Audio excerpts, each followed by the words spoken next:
Bom dia, bem-vindos a mais um Respira às 9, integrado na campanha Bem Me Quer. Desta vez vamos falar do tema deste ano, que é a questão do envelhecimento do local de trabalho, mas nesta terceira conversa sobre a parte final da questão da saúde mental no local de trabalho, que é no envelhecimento do local de trabalho. Neste momento existem a nível mundial fenómenos, sobretudo nas economias desenvolvidas, que é o envelhecimento da população, mas simultaneamente existe também o crescimento de um fenómeno que é o do idadismo, que também tem a ver com a discriminação e a pressão sobre as pessoas mais séniores, e o local de trabalho não é uma exceção. Aliás, uma em cada três pessoas reporta que foi vítima de idadismo no local de trabalho, e isso é algo que nos deve preocupar, não só na relação que temos com os séniores, mas na relação que temos com os séniores profissionais e no momento em que eles estão a ser requisitados para, de alguma forma, segurar certos setores-chave da nossa economia. Eu tenho comigo para falarmos sobre este tema, à minha direita, a senhora vereadora Ana Medina, vice-presidente da Câmara Municipal de Torres Vedras. À minha esquerda tenho uma pessoa ótima para falar sobre este assunto, que é o Luís Gonzaga Quental. Peço desculpa, eu só fixei Gonzaga, que acho que é um nome fantástico, que foi recentemente enfermeiro-chefe do Serviço de Urgência do Centro Hospitalar do Oeste e que neste momento está reformado. Não sei se devo dizer parabéns, neste caso. Acho que sim. Depois, à minha direita, tenho a Inês Salgado, da Associação Incluir Mais, que trabalha muito fortemente neste tema e que certamente terá algo a acrescentar nesta matéria. Tenho também comigo a Isália, peço desculpa que eu não tenho aqui a sua função neste momento. Faço parte do Centro Social Paroquial de Campeões. É isso. Ok. Isália Antunes, peço desculpa, tinha aqui a nota. Centro Social e Paroquial de Santo António de Campeões. Isso é o completo. Depois, à minha esquerda, tenho Ana Monteiro, psicóloga e diretora técnica e clínica da DOMS da Santa Casa de Misericórdia. Certo?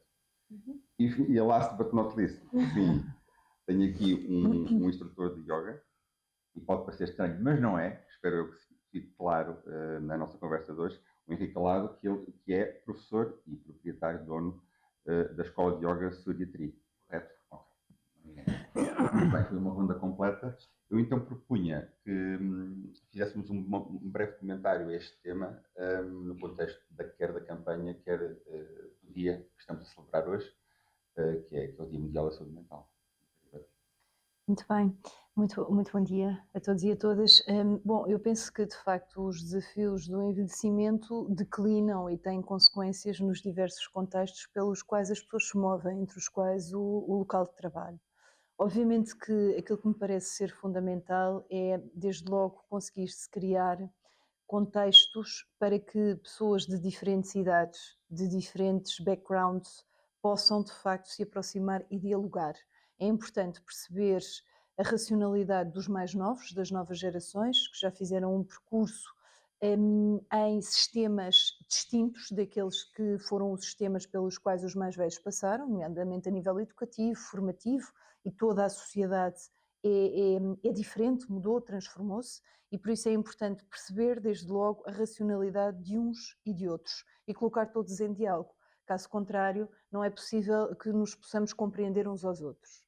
O que me parece também ser fundamental é existirem contextos onde possa haver uma transmissão de conhecimento, de competências. Esta é uma questão que é antiga, é um desafio já de facto que vem de há muitos anos. Como é que nós podemos aproveitar aquele que é o capital, o acervo, o património das pessoas mais velhas, seja no contexto de trabalho, seja na sociedade, e contribuir para a transformação dos mais jovens, das outras gerações, a partir desse contacto, desse encontro. No fundo, promover oportunidades para que haja verdadeiramente uma troca e uma relação. Isso implica tempo. Aquilo que me parece ser fundamental é conseguir-se resgatar o tempo para a construção de relações. Se não conseguirmos criar relações, não conseguimos criar oportunidades de partilha de conhecimento e de competências. E esse aspecto parece-me ser fundamental nas organizações de trabalho. Como é que as organizações de trabalho aproveitam aquele que é o potencial de todos, inclusivamente das pessoas mais velhas? E como é que são capazes também de contribuir para que as pessoas mais velhas ou mais antigas construam um projeto de vida após a reforma, que as prepare para essa nova etapa da sua vida. Sabemos que hoje em dia existem múltiplos percursos, porque também os perfis das pessoas são distintos. Eu creio que há uns anos atrás havia uma maior linearidade no percurso que cada pessoa seguia. O ciclo de vida era um ciclo de vida que era previsto, era desenhado com uma maior previsibilidade e os caminhos eram mais padronizados. Penso que agora há uma diversidade muito grande de percursos que as pessoas mais velhas fazem durante o seu período de reforma, inclusivamente algumas delas estão a ser convocadas novamente pelo sistema, pelo mercado de trabalho, exatamente porque assistimos também hoje, na Europa e noutros pontos do mundo, uma falta de correspondência entre aquelas que são as necessidades do mercado em alguns setores da atividade económica e as competências disponíveis, a força de trabalho. E por isso, aquilo que registamos é que, de facto, em muitas circunstâncias, há uma convocatória para que estas pessoas mais velhas, em áreas como o ensino, a saúde, múltiplas áreas a nível da saúde, mas também noutros domínios de atividade, possam regressar ao mercado de trabalho. E existem, inclusivamente, no nosso país, projetos inovadores que estão a começar a surgir, que permitem precisamente a pessoas que estão reformadas voltarem a ter atividade profissional. Obviamente que mais circunscrita e integrada naquele que é o projeto de vida que cada pessoa desenha, mas continuando a contribuir para a sociedade, por força de diversos fatores, não só porque as pessoas vivem mais anos, e até por questões de sustentabilidade, da própria segurança social, etc., começa a ser necessário que haja uma contribuição mais prolongada por parte de cada pessoa, pelas necessidades que já evoquei do mercado de trabalho e também por motivos de autorrealização, que são experimentados por diversas pessoas que consideram que é relevante para elas, dentro do projeto que desenharam, continuar ativas no mercado de trabalho.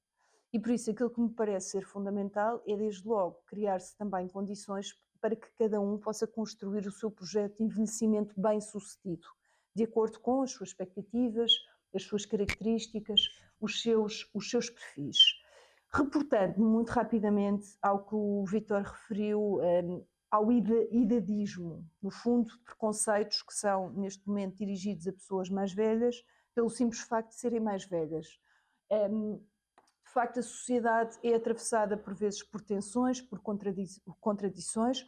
Nós vivemos numa sociedade muito utilitarista, em que o valor financeiro e a produtividade é de certa forma endeusada e por isso as pessoas mais velhas são muitas vezes confrontadas com o facto de serem consideradas menos úteis para a sociedade pelo facto de já não produzirem, porque o nosso sistema valoriza muitíssimo a produção e por isso a partir do momento em que a pessoa já não produz é vista como menos útil.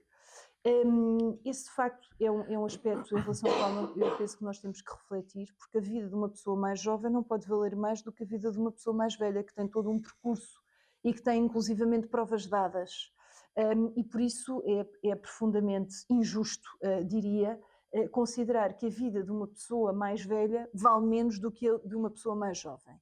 E por vezes assiste-se a esse enviesamento, motivado por esta questão, portanto, pela questão da produtividade.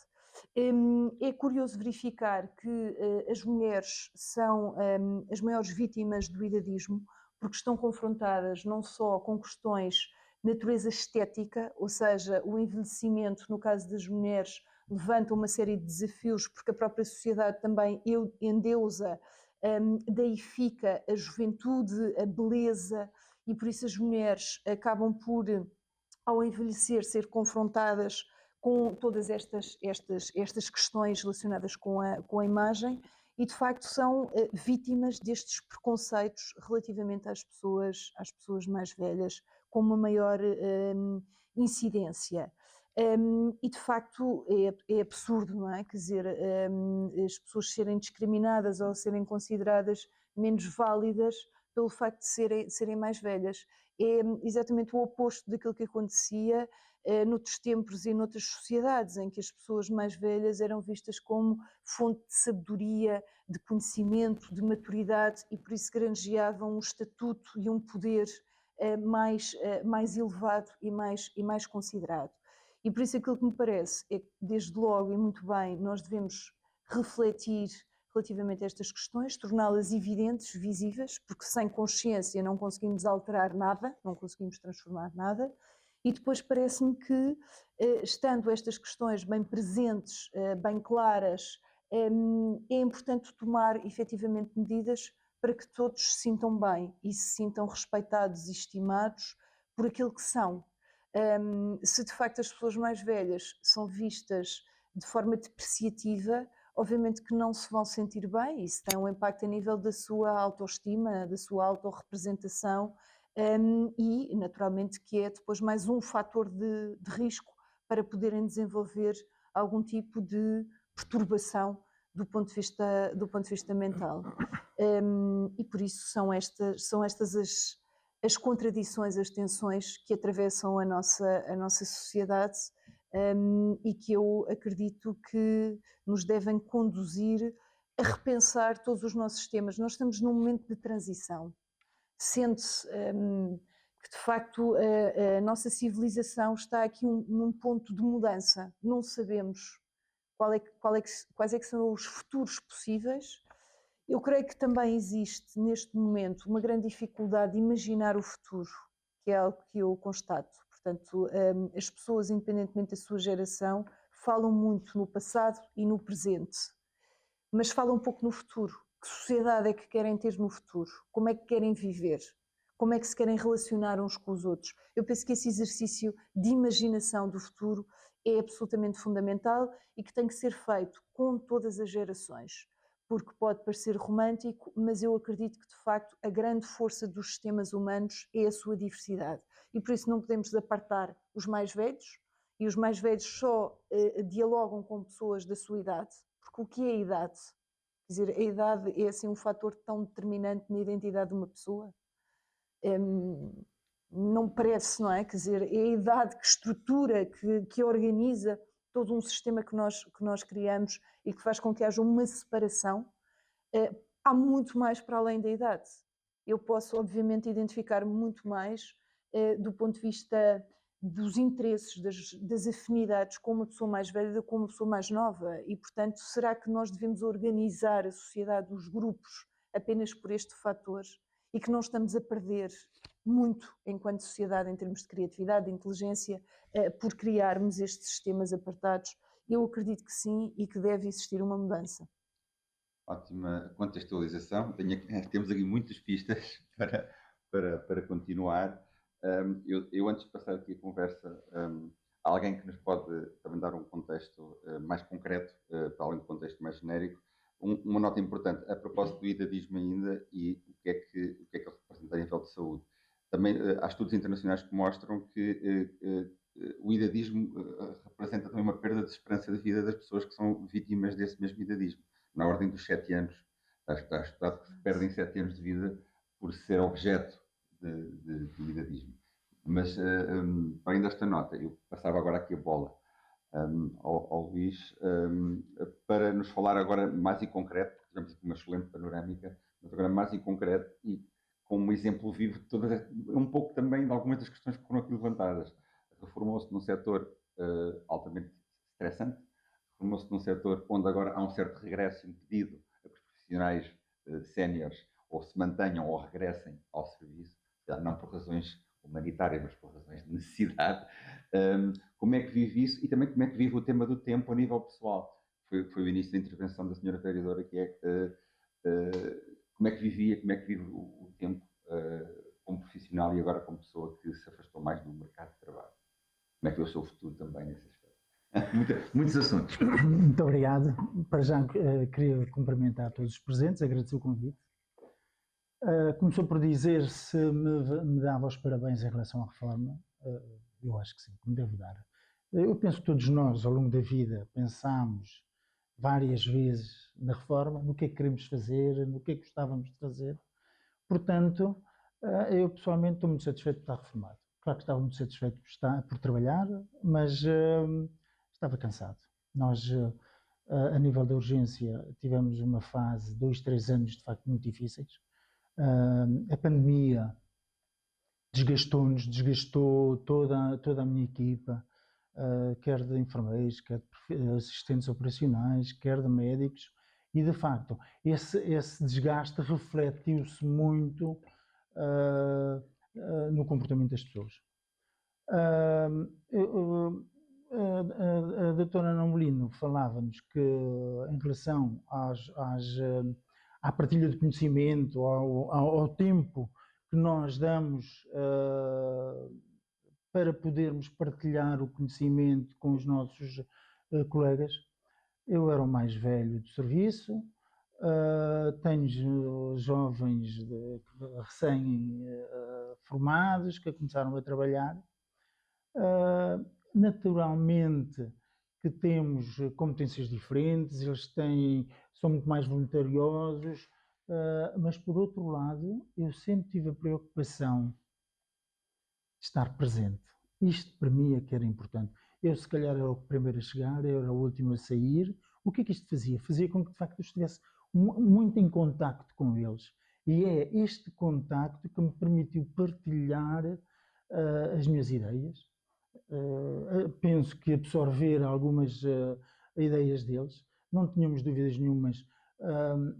Uma coisa que eu aprendi ao longo dos anos, há outras formas de fazer as coisas, não tem que ser necessariamente só as nossas, e aproveitei muito do conhecimento destes colegas mais novos. Obviamente que não senti, eu faço parte seguramente dos 2/3 que não sofreram o idadismo. Obviamente que em termos, às vezes em conversa, o chefe está velho, isso já não se usa, isso já não se faz, mas também nunca senti que isso fosse negativo. Era o comentário, mas um comentário amistoso. Sempre senti, de facto, da parte dos colegas, me ouviam, claro, tivemos as nossas desavenças, temos perspectivas diferentes, mas penso que nos entendemos. Acima de tudo, porque eu também procurei estar presente, isso foi para mim muito importante, e eles, sentindo a minha presença, tiveram também espaço, ou tivemos todos espaço para trocarmos de facto algumas ideias. E enfim, e acima de tudo, porque eu também, como estava na gestão, estava mais afastado dos problemas, permitiu-me perceber-me de facto dos desequilíbrios pequeninos, naturalmente, mas isto por causa da saúde mental, durante aquela pandemia, não tenho dúvidas nenhumas, e houve situações em que tive que intervir e pedir ajuda dos técnicos para intervirem, porque de facto houve algum desequilíbrio, se calhar também eu também não admito isso, admito perfeitamente, mas consegui de facto comatar e ultrapassar essa situação. Falando da reforma, novamente, olha, foi uma coisa que eu ambicionei muito. Para termos eu fui uma pessoa sempre muito ativa. Eu, como disse, eu entrava muito cedo, saía muito tarde, e de um dia para o outro não tinha nada para fazer. Mas não é assim, não é assim, porque olha, eu tenho muitas atividades, eu não consigo estar parado, eu preciso de trabalhar, eu preciso de trabalhar agora, fazer as coisas que não tive a oportunidade de fazer coisas novas, coisas de que gostava, mas que não conseguia. E, portanto, eu estou de facto satisfeito com a minha reforma. Temos projetos, eu hoje vou ter um dia, depois de sair daqui tenho uma série de coisas para fazer. Eu, ao longo da vida, fiz o que tinha que fazer, tinha uma agenda onde apontava as minhas atividades. Eu hoje de manhã, por acaso, na cozinha, olhei, eu tenho 12 coisas para fazer. Ou seja, coisas que não levam pouco tempo. Claro, associado a isto, tenho outras atividades, mas pronto, mas se calhar daqui a bocadinho também falamos. Portanto, o projeto de reforma, eu de facto tenho muita coisa para fazer. Muita coisa para fazer. Portanto, aproveito esse mote para passar à nossa próxima convidada, a Inês. Aqui temos uma pessoa que tem muito que fazer depois da reforma, uma pessoa que não está com pressa nenhuma de voltar à vida anterior. Não. E a Inês trabalha muito com este percurso de continuidade das pessoas após abandonarem a vida chamada ativa, que é outro preconceito de linguagem, que é vida ativa associada ao trabalho. Sim, como se a vida deixasse de ser ativa. Tenho depois, aqui uma nota em relação a isso. Mas Inês, por favor. Obrigada, bom dia, obrigada pelo convite. Fiquei muito contente com o seu testemunho, ao falar que tem 12 tarefas para realizar hoje e que isso lhe traz alegria e satisfação e que está contente com a reforma. Da minha experiência, que já é longa, muito ativo e saudável e com sucesso, há aqui algo que eu gostaria de deixar como primeira nota, que é o seguinte, e que entrou com um bocadinho no que a senhora vereadora disse. De facto, nós vivemos numa sociedade que, pela sua natureza económica, a natureza do seu modelo económico, tem uma perspectiva produtiva em relação ao capital humano. O que é que acontece? Quando o capital humano entra na reforma, e se olharmos para a palavra reforma, não é? Algo de novo, não é? A pessoa entra na reforma e subitamente, não é o seu caso, mas na grande maioria dos casos, as pessoas entram num vazio. Entram num vazio emocional e entram num vazio social e muitas das vezes até acabam por regredir nas suas competências sociais porque se isolam. Porque, como estava a dizer, deixam de ter a sua rotina, deixam de ter as responsabilidades e acabam por se isolar. O que é que nós temos que contrariar? Temos que contrariar esta percepção, que é uma construção mental que, na minha ótica, não está correta. É uma percepção que nós temos em relação às pessoas e como elas envelhecem. E esta questão do envelhecimento ativo tem também esta dupla, este paradoxo. Então, se nós temos uma sociedade que tem esta componente utilitarista, pode ser discutido ou não o modelo económico, isso é outra discussão, não é? Temos este utilitarismo, a pessoa produz, é ativa durante um certo tempo e depois entra num vazio, entra na reforma. Depois temos dois movimentos, que é um movimento pró-aging, portanto pró-envelhecimento, um envelhecimento ativo, saudável, com sucesso, e um anti-aging, portanto anti-envelhecimento, que pode ser visualizado e percebido, por exemplo, pelo idadismo. Ok, tu já não tens idade para fazer isto. E nascem aquelas frases um bocadinho batidas, eu não estou cá a fazer nada, eu não sirvo para nada, não é? Pronto. Então, temos que encontrar aqui um equilíbrio. Ou realmente as pessoas mais velhas tornam-se supérfluas aos nossos olhos, ou não se tornam supérfluas, e então aí sim temos que trabalhar e construir, tal como a senhora vereadora também afirmou há pouco, e trabalhar com elas, junto delas, os seus projetos de vida, não é? Portanto, o que é que eu quero fazer quando a minha vida ativa terminar? O que é que eu quero fazer? Da minha experiência na Incluir Mais, que já remonta a 2014, aqui em Torres Vedras, de facto, as pessoas que eu acompanho entraram num vazio após a reforma. Isso é claramente muito perceptível. Então, no âmbito da Incluir Mais, que é muito conhecida pelo aspecto da manufatura e do resgate de competências de manufatura, foi por aí que nós pensámos, ok, vamos reativar estas competências para também valorizar e trabalhar as questões da autoestima destas pessoas. Chegados a 2024, eu chego também, pessoalmente, a uma conclusão. E não me vou esquecer da pandemia do Covid. As pessoas mais velhas, e portanto não tenho qualquer problema em tratá-las assim, o sénior é uma maneira simpática de nos referirmos às pessoas mais velhas.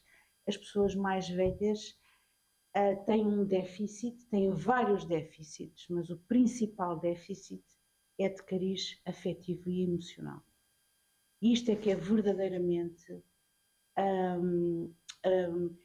isto é que nos deve gerar aqui um desassossego muito importante.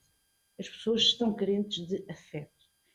Não, eu até diria que todos nós estamos carentes de afeto, mas a pessoa idosa, os mais velhos, carecem de afeto de uma forma muito clara e muito explícita. E o afeto pode ser traduzido no toque, no abraço, no olhar e na escuta, que é uma coisa que nós não temos tempo hoje em dia. Não temos tempo para escutar as pessoas.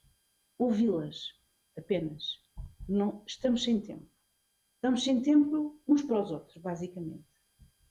Então, entramos num duplo problema. Estamos sem tempo uns para os outros, estamos sem tempo para os nossos mais velhos.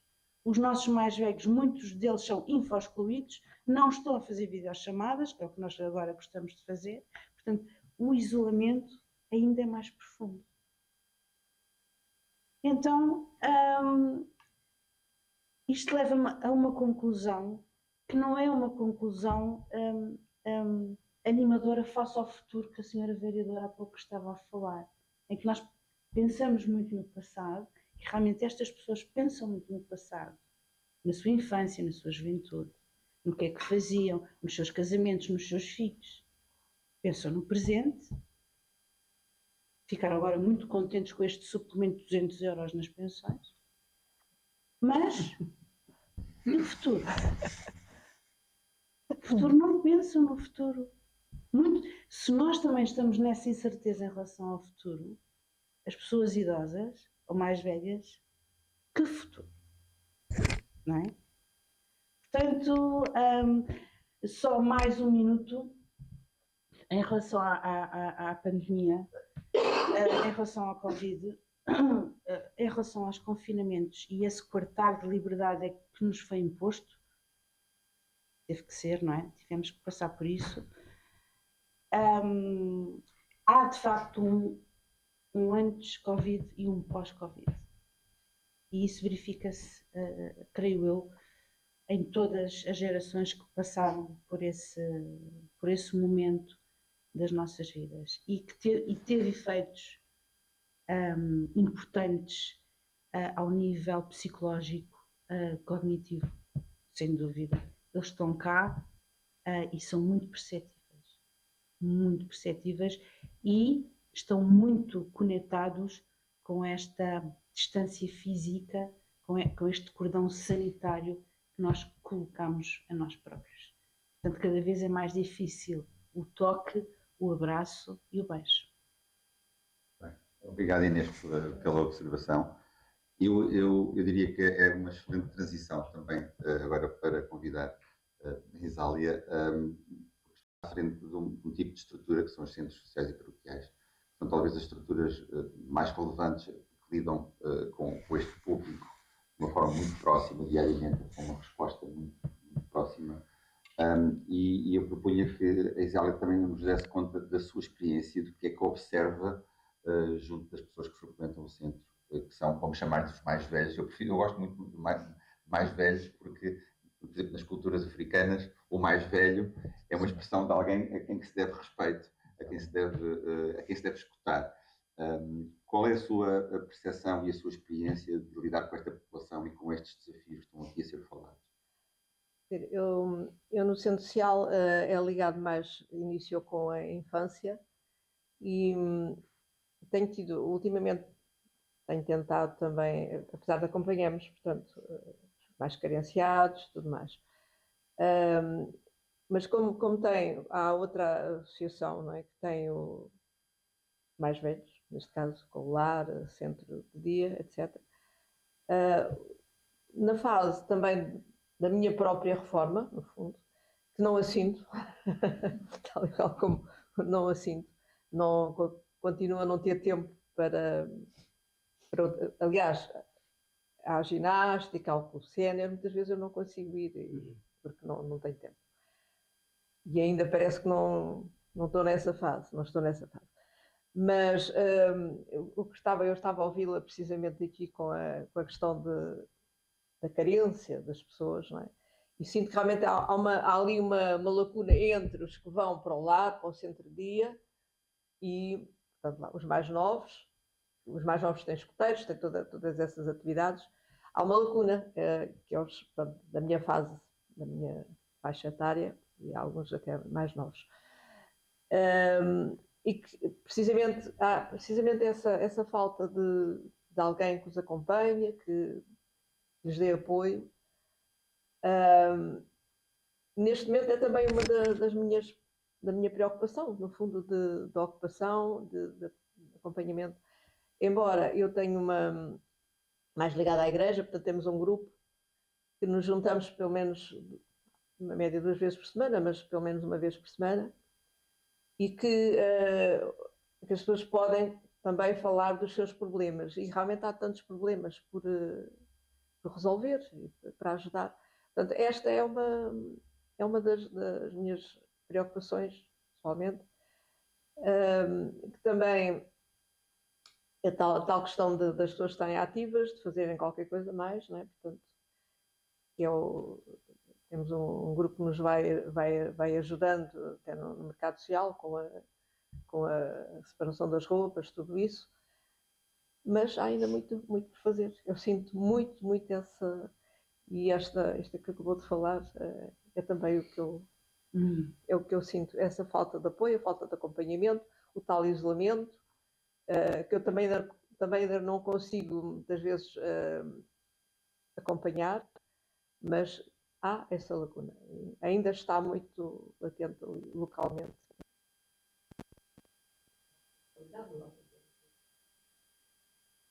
Uma nota, uma curiosidade minha em relação a isso. O que está a dizer é que, de certa forma, também as respostas que existem localmente nem sempre são as melhores para promover um envelhecimento ativo. Qual é a sua percepção das respostas que existem? Não, eu penso que não há resposta neste momento. Aliás, nas tentativas que tenho feito, e tem algum conhecimento, tenho essa dificuldade até nos mais novos, neste caso do Centro Social, porque nós estamos vocacionados para a infância, também tem um apoio também aos carenciados, portanto há aqui há um apoio, não há dúvida, mas tem havido aqui algum confronto precisamente nesse aspecto, que é, como somos vocacionados para uma faixa etária diferente, não é? Porque depois há o lar é que deve tratar. E uma das respostas que já dei a alguém é assim: então, olha lá, a tua mãe está quase na reforma, vais encaminhá-la rapidamente para o lar. Não há aqui o meio termo. Não é? Acho que há que haver. É uma das experiências que eu sinto localmente. Ótimo. Não tanto pessoalmente, porque ainda estou muito ativa, mas para aquelas pessoas que... Para a comunidade. Para a comunidade, sim. Bem. Ana Monteiro, Misericórdia, Clínica de Olmos, como é que vocês, da perspectiva de uma instituição, vamos chamar-lhe um pouco mais clássica, veem este tema do envelhecer em contexto de trabalho e depois do envelhecer pós-contexto de trabalho? Como é que vocês lidam com esta realidade e com esta população? Antes de mais, bom dia a todos e obrigada pelo convite. Como já foi dito por todos os colegas de painel, realmente o envelhecimento traz consigo muitas mudanças físicas, sociais, emocionais, tem impacto também no bem-estar psicológico. Eu, como psicóloga, acabo por estar muito ligada a esta vertente. E nós, sendo a casa enquanto instituição mais clássica, acabamos por acompanhar um bocadinho quase o ciclo de vida, não é? Temos várias valências em que começando pelo jardim de infância, depois as pessoas vão sim para a sua vida mais ativa, não é? Escolar e ativa, como estamos aqui a falar. Mas nós temos todo o outro lado, em que a Clínica Domus muitas vezes dá resposta para os nossos utentes internos, das residências, do lar, do centro-dia, mas também resposta a pessoas da comunidade. Como nós vemos, se reformam, não é? E ficam com muitas atividades no seu dia-a-dia, mas também às vezes com algum tempo livre, e havendo aquele espaço da Clínica Domus em que proporcionamos aulas de hidroterapia, aulas de pilates, acabamos por fomentar um bocadinho mais este convívio e estes grupos sociais, em que as pessoas naqueles momentos têm também a oportunidade de continuar os seus relacionamentos sociais, de falar sobre o futuro, sobre os seus projetos de vida, ainda que de forma pontual, né? As pessoas encontram-se, têm depois outros projetos e outras coisas para fazer no seu dia-a-dia, mas é uma maneira de manterem também ativos estes relacionamentos e ativas todas estas competências e apetências que vão também espalhando pelas pessoas por onde passam e porque passam por colaboradores e acabam por transmitir isto. A Santa Casa, enquanto instituição, tem depois todo um leque de ofertas que acompanha este ciclo de vida, como o centro de dia. Há aqui muito esta ideia da pessoa reforma-se e ou tem muitos planos, muitas coisas para fazer, ou então também se isola e acaba por ficar um bocadinho no seu canto e não tem um grupo com quem conviva. E ali no centro-dia fazemos um bocadinho esta transição subtil em que a pessoa ainda está na sua casa, mas frequenta este espaço para também conseguir ter atividades, estar em convívio com pessoas que até conhece do seu meio social e do seu espaço de habitação, e que de forma mais ou menos subtil e com alguma cautela vai percebendo também do processo de envelhecimento.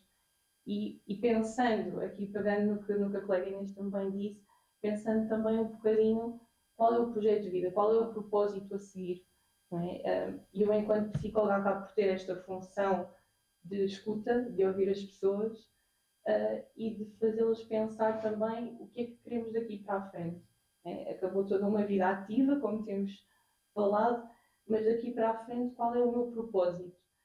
Até porque o envelhecimento, não na fase das pessoas que aqui estão, mas mais à frente, traz também um conjunto, muitas vezes, de outras consequências, de lapsos, de esquecimentos, e que é importante também, enquanto instituição, termos este cuidado de conseguir fomentar e estimular cognitivamente, emocionalmente estas pessoas, para que se continuem cada vez mais a sentir ainda ativas, ainda com competências para estar na sociedade e para mostrarem essas competências. Nós, enquanto depois, passando do centro-dia, que também o fazemos, mas tanto nas residências como depois no lar da Santa Casa, nós iniciámos há 2 anos um projeto que, a meu ver, foi muito interessante para 2 lados. Nós temos neste momento encontros intergeracionais entre as crianças da nossa creche e os idosos, tanto das residências como do lar. E o que é que estes encontros fomentavam? Na altura, isto foi pensado por mim, pela equipa educativa da creche e pela psicóloga da creche, visavam um bocadinho estas competências emocionais, relacionais, mas quando começamos o projeto, percebemos também que há todo um ensinamento que estas pessoas passam àquelas crianças. Hoje em dia vivemos numa sociedade muito agitada, como temos falado, e as crianças muitas vezes não sabem esperar, não sabem ter aquela paciência. E as pessoas que já estão institucionalizadas acabam por ter os seus tempos mais alargados. Não é? Temos que ser tudo com mais calma. E ao longo do projeto, o que vamos notando é que estas crianças ficam mais pacientes, ficam com mais disponibilidade para ouvir, para estar ali, para ajudar aquela pessoa mais velha. E isso tem sido muito bom por estas competências que também fomentamos nas crianças e, por outro lado, por cada uma daquelas pessoas que vive ali connosco sentir-se útil e sentir-se a ensinar coisas a crianças tão pequeninas de 5 anos. Não é? Coisas que os miúdos gostam de ouvir, como é que era antigamente. Nós fizemos coisas ao ponto de mostrar os brinquedos antigos, que nada tem a ver com os brinquedos de hoje em dia, não é? Muitas vezes. E é curioso como as crianças, o olhar brilha também de ver alguém mais velho que lhe mostra como é que era. E esta paciência para ensinar também é algo de louvar nas pessoas mais velhas, que poderiam já não ter este tempo, não é? Porque já não há nada que possam fazer aqui, mas vê-se em muitas atividades, e quando mete crianças especialmente, esta vontade de ainda ensinar, esta vontade de manter-se ativo e também de aprenderem com eles, porque os miúdos também trazem muita coisa. E enquanto psicóloga na Santa Casa, é muito, muito bom perceber como nós, na instituição, conseguimos dar resposta ao longo da vida a estas pessoas e conseguimos ainda potenciar este momento de escuta e este momento de partilha entre gerações, que acho que é uma coisa que não devemos perder, pelo contrário, devemos resgatar cada vez mais. Gostei muito da sua intervenção, até porque estava a ouvi-lo e estava a pensar como é que eu passo agora, como é que eu desmonto isto tudo e passo isto agora para alguém. E eu vejo aqui um fio muito interessante e um desafio para o Henri, para fechar a nossa ronda, é este. Um dos pontos que se falou aqui, quase todos nós falámos de tempo. E falou-se de uma sociedade inquieta, uma sociedade sem tempo, convivências diferentes do tempo, do que é urgente, o que é não é urgente.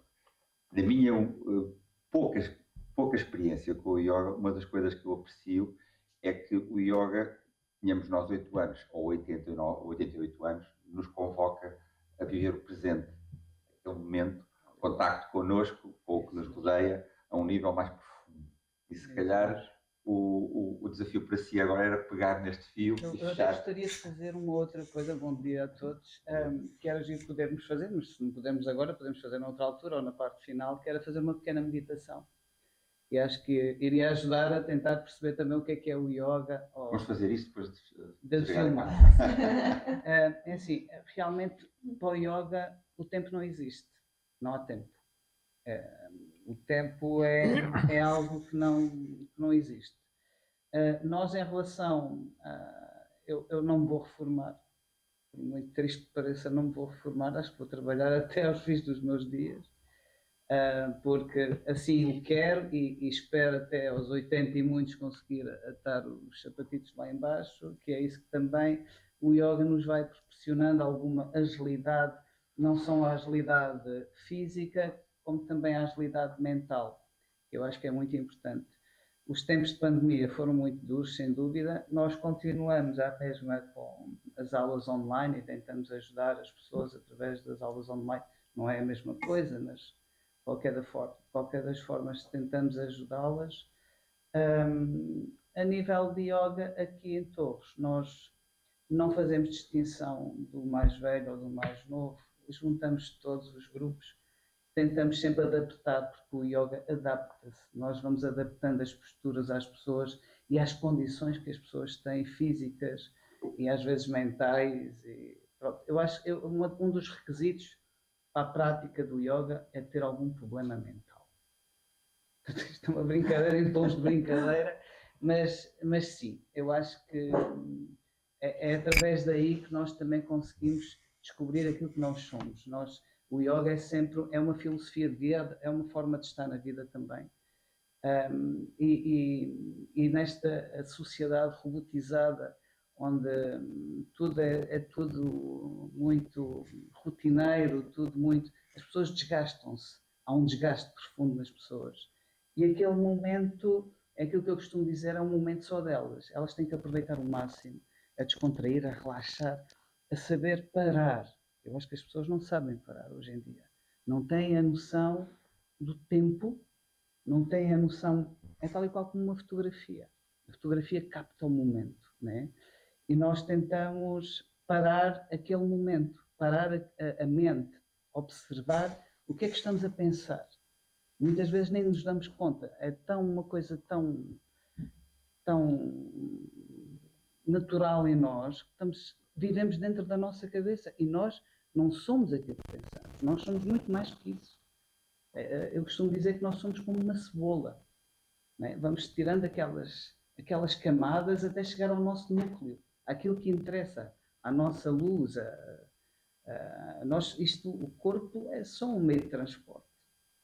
É só este meio de transporte para estas vivências que nós estamos aqui, estas emoções, estas sensações, tal e qual como eu estou aqui a sentir estas emoções, estas coisas todas, e já por 2 ou 3 vezes me arrepiei com aquilo que se disse aqui, porque são emoções, é aquilo que nós estamos a sentir. E é importante trabalhar isso também, é importante mostrar isso às pessoas. E esse é o nosso propósito aqui em Torres, aí onde eu dou aulas. Agora só estou focado aqui, só na cidade, mas tenho trazido muito e as pessoas sentem-se bem, melhoram a nível. Tenho pessoas com problemas, alguns problemas mentais, sim, com depressões, isso é mato. Depressões, sei lá, ataques de pânico, tudo e mais alguma coisa estão ali e vão ali para tentar pedir um pedido de ajuda. E nós tentamos, de alguma forma, eu e a minha mulher, mais eu do que a minha mulher também é bailarina, foi bailarina da Gulbenkian, mas está noutros projetos de dança e de yoga também. E vamos tentando, de alguma forma, ajudá-los e ajudar-nos a nós, porque ao praticarmos também nos estamos a ajudar. E são sempre, a nossa motivação, são sempre os nossos alunos, quem lá vai e quem nos vai procurar. Mas pronto, o yoga só experienciando, só fazendo, só ainda é que se consegue perceber a mais-valia que é. E há uma coisa muito interessante a nível do tempo e também a nível emocional, que é, que agora perdi, desculpem, isto é tantas coisas que às vezes, é tantas coisas que eu queria dizer, mas perdi-me. Mas pronto, consiga mais para a frente me lembrar. Mas o yoga é isso mesmo, é descontrair, relaxar e estar acima de tudo no momento presente, no aqui e no agora. Através dos pranayamas, que são as respirações, através dos asanas, que são as posturas, e através do yoga nidra, que é o relaxamento, e depois a meditação, que é o objetivo principal do yoga, é meditar. Ótimo ponto de chegada. Eu penso que tenha ficado claro porque é que fechamos com esta perspectiva. Eu diria, para terminar então, que vivam com o tempo e vivam o agora. É isso.